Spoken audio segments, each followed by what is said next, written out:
crois pas que ça banalise le binôme PDG-DRH. Au contraire, je pense que dans le monde de plus en plus complexe dans lequel on vit, où le DRH complète la vision du PDG par une vision plus sociétale, plus sociale, sur la culture, les valeurs de l'entreprise. Au contraire, dans ce monde qui se complexifie, on a besoin de ces repères et que le DRH finalement discute le plus souvent possible avec le PDG de ces questions. L'impact de l'intelligence artificielle sur les ressources humaines, il est comme dans d'autres métiers. C'est-à-dire que d'abord, on ne peut pas l'éviter. Il arrive à grande vitesse et il faut l'anticiper, il faut être prêt. Deuxièmement, il va nous aider, bien sûr, à hiérarchiser, améliorer la gestion de nos données.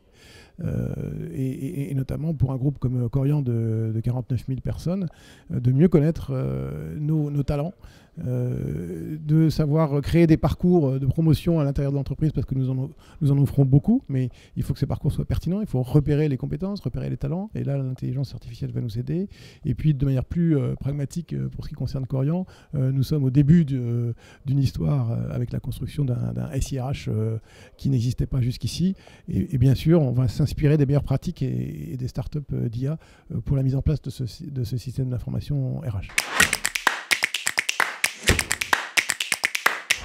D'abord qu'on fasse une analyse sur qu'est-ce que l'IA va avoir comme conséquence sur les compétences chez Korian. Chez Korian, nous avons de très nombreux métiers. Nous avons des filières métiers, des soignants bien sûr, mais aussi la restauration, l'hébergement, l'encadrement. Et tous ces métiers vont évoluer avec l'IA. Et donc nous devons anticiper cette évolution pour les traduire dans une modification des compétences RH que nous allons activer justement dans les parcours de formation et d'évolution professionnelle. Et là, il faut que nous soyons en train d'y travailler pour nous préparer à ces nouveaux métiers ou à l'évolution des métiers face à nos patients résidents qui eux-mêmes évoluent par rapport à leur propre perte d'autonomie ou à leur pathologie multiple.